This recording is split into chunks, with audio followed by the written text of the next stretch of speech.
समिधा पहाटे 5 वाजता मोबाईलवर अलार्म वाजल्याने समिधाला जाग आली. ही तिची बागेत जायची वेळ होती. नोकरीनिमित्त बँगलोरला राहायला आल्यापासून ती नियमितपणे पहाटे बागेत जाऊन बसायची. ती बागेच्या शेजारच्या सोसायटीमध्ये 8 महिन्यापासून राहत होती. समिधा अत्यंत हुशार, कष्टाळू अशी IT क्षेत्रातील पदवीधर मुलगी. लग्नानंतर 6 महिन्यात तिने आपला नवरा शेखरला गमावले. वडिलांच्या आग्रहास्तव केलेले लग्न, ज्यामुळे तिला तिची पुण्यातली नोकरीही सोडावी लागली. शेखर नाशिकच्या एका मोठ्या व्यावसायिक कुटुंबातला मुलगा.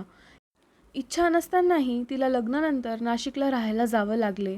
शेखरच्या कुटुंबात बायकांना घरकाम एवढं एकच काम करण्याची परवानगी होती. शेखर गेल्यानंतर प्रचंड ताणतणावाच्या वातावरणात पुन्हा नोकरी करण्याच्या निर्णयापर्यंत येण्यासाठी समिधाला 1 महिना लागला. पण आयुष्यातल्या सगळ्यात कठीण निर्णय घेत तिने सगळ्यांपासून दूर बँगलोरला नोकरी पाहिली. मग नोकरी करायला लागल्यामुळे शेखरच्या घरच्यांनी तिच्याशी सगळे संबंध तोडले आणि तिच्या आईबापाची तिने दुसरे लग्न करावे ही इच्छा पूर्ण नकारल्यापणे तेही तिच्यावर रागावलेले होते. तिने सगळ्यांपासून दूर नोकरी करण्याचा निर्णय तर घेतला होता, पण गेली 8 महिने ती पूर्णतः एकटी पडली होती. हा प्रवास इतका खडतर असेल याची तिने कल्पनाही केली नव्हती. पण एकदा वडिलांचं ऐकून केलेली चूक पुन्हा करायची नाही, हे तिने मनाशी पक्के केले होते. कोणावरही अवलंबून न राहता आता आपल्या प्रवासाची दिशा आपण ठरवायची, हे ठरवून ती इतके दूर तर आली, पण हा प्रवास इतका खडतर असेल याची तिने कल्पनाच केली नव्हती. इथे बोलायला ऐकायला कोणी नसायचं. ऑफिसमध्ये काहींशी बोलण्याचा प्रयत्न केला, जवळीक साधण्याचा प्रयत्न केला, तर समोरच्या व्यक्तीने आपल्या बोलण्याचा वेगळा अर्थ काढल्याचा अनुभव तिने घेतला आणि यामुळे तिलाच त्रास झाला. लोकांच्या वाईट नजरा, चुकीच्या भावनेने जवळीक साधण्याचा प्रयत्न, या सगळ्याला ती लवकरच कंटाळली होती. यातूनही तिने 1-2 मित्र झाले, पण त्यातल्या काहींना तिची परिस्थिती, मनस्थिती ऐकण्यासाठी वेळच नसे, तर काही फक्त सल्ले देण्यासाठीच ऐकत. या सल्ल्यांचा, मतांचा वगैरे तिला कंटाळा आला होता. समोरच्याने कुठलेही अनुमान, तर्कवितर्क न काढता, कसलेही मत, सल्ले न देता माझ्या मनातल्या गोंधळाला वाट रिकामी करून द्यायला मला मदत करावी, इतकीच तिची इच्छा होती. पण आपलं दुःख कुठलेही अनुमान, तर्क, मत, सल्ले न देता शांत ऐकून घेणार कोणी मिळेल याची आशाच आता तिने सोडली होती. अनेकदा आत घुटमळत असलेलं दुःख सहनच होत नसल्यामुळे आणि एकटेपणा असह्य होत असल्यामुळे तिच्या मनात आत्महत्येचा विचार देखील येऊन जाई. पण प्रत्येक वेळी तिने ह्यातून स्वतःला सावरलं. एक दिवस बागेत अशाच विचारांच्या गर्दीत बुडालेली असताना समोरून तिच्या दिशेने चालत येणाऱ्या आजोबांच्या खिशातून पडलेल्या वस्तूकडे तिचे लक्ष गेलं. तिने आजोबांना खुणावून त्यांची वस्तू पडल्याची जाणीव करून दिली. आजोबा वस्तू उचलत तिच्या दिशेने चालत येऊन हसत हसत तिला काहीतरी बोलले आणि पुढे निघून गेले. भाषा ओळखीची नसल्यामुळे तिला त्यांचं बोलणं कळालं नाही.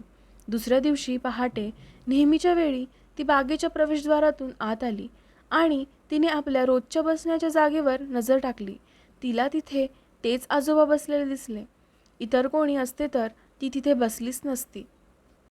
पण आजोबांचं कालचं मंद हसू आठवत तिने आपल्या रोजच्या जागी बसायचे ठरवले. तिने आजोबांना दुपारच्या वेळी 1-2दा सोसायटीमध्ये पाहिलं होतं. आजोबांना हिंदी कळत असेल असं समजून ती त्यांच्याकडे पाहत बोलली, "आप यही सामने ही रहते हो क्या?" तिचा प्रश्न संपल्यानंतर आजोबा तिच्याकडे पाहत फक्त हसले. पुढे तिच्या 2-3 प्रश्नांनाही आजोबांनी याच पद्धतीने हसण्याद्वारेच उत्तर दिले. एव्हाना तिच्याही लक्षात आलं होते की आजोबांना हिंदीही समजत नाहीये. कालही तिने त्यांना तेलुगू, तामिळ वगैरे अशाच कुठल्या तरी भाषेत बोलताना ऐकले होते. आपण बोललेले ह्यांना काही कळणार नाही ह्याचा अंदाज आल्याने तिने तिथून उठून जायचं ठरवलं. सलग पुढचे काही दिवस ते आजोबा तिच्या आधी त्या बाकावर येऊन बसलेले असायचे. दोघांमध्ये भाषेअभावी कुठला संवाद तर घडत नसे, पण दोघांनीही जागा बदलण्याचं कष्ट नाही घेतलं. एक दिवस समिधाच्या ऑफिसमध्ये एका विचित्र प्रसंग घडला. वाढत चाललेला मनातला गोंधळ, एकटेपण यामुळे तिने पहिल्यांदाच एका मित्राने दिलेला सल्ला ऐकत ऑफिस पार्टीमध्ये दारूला हात लावला आणि नंतर त्याच मित्राने तिला चुकीचा स्पर्श करण्याचा प्रयत्न केला. ही गोष्ट तिला खटकली आणि ती घरी निघून आली. मग रात्रभर तिने केलेल्या चुकीसाठी स्वतःला दोष दिला आणि रात्र जागूनच काढली. सकाळी बागेत जावं की नाही जावं ह्या विचारातच असताना अखेर जायचं ठरवत तिने घर सोडलं. तिला उशीर झाला होता, पण नेहमीप्रमाणे आजोबा त्या बाकावर बसलेले होतेच. रात्रभराचं विचारचक्र असह्य होत चालल्याने तिने आदल्या दिवशी घडलेल्या प्रसंगाच्या रागात आजोबांच्या शेजारी बसून स्वतःशीच बडबड करायला सुरुवात केली. तिचे बोलणे थांबले की आजोबा फक्त हसत. पण या सगळ्याच्या परिणामस्वरूप आज बागेतून परतत असताना तिला मन थोडं हलकं हलकं जाणवलं.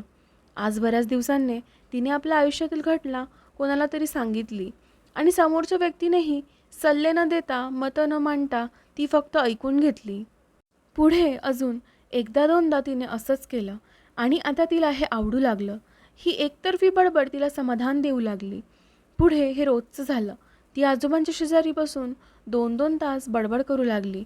तिने शेखरबरोबरच आपलं भावशून्य नातं, घरच्यांनी हट्टाने लावून दिलेलं लग्न, शेखरच्या घरच्यांचे बुडसडलेले विचार, ते ऑफिसमध्ये तिच्याकडे वाईट नजरेने बघणारा तिचा बॉस वगैरे असे एक ना अनेक प्रसंग आजोबांजवळ सांगितले.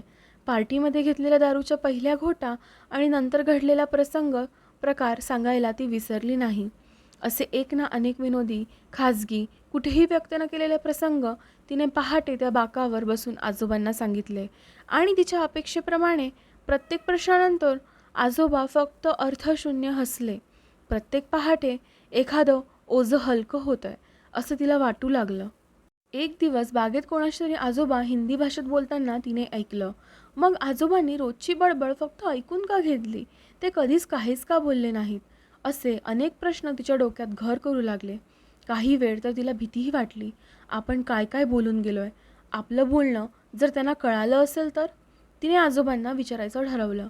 दुसऱ्या दिवशी आजोबांच्या शेजारी बसतच तिने त्यांच्या दिशेने प्रश्नांचा भडीमार केला. तिचं सगळं ऐकून घेतल्यानंतर आजोबा हळुवार हसत बोलले, मुझे तुम्हारी बातों से पता लगा कि तुम सिर्फ सुनने वाला ढूंढ रही थी और बदकिस्मती से मुझसे बात करने वाला कोई नहीं था, तो मैं बस तुम्हारी बातों को सुन लेता था. वैसे भी मुझे ज़्यादा कुछ समझ नहीं आता और जो आता है वो मैं यहाँ से उठते समय ही यही छोड़ जाता. आजोबांचं बोलणं संपताच काही मिनिटं त्या बाकावर फक्त शांतता होती. समिधाला काय बोलावं सुचलं नाही. मग काही मिनिटांनंतर समिधानं कालचा दिनक्रम आजोबांना सांगायला सुरुवात केली आणि ह्यावेळी आजोबांना तिचं बोलणं कळतही होतं, कारण यावेळी ते संभाषण आजोबांना कळत्या भाषेत सुरू होतं.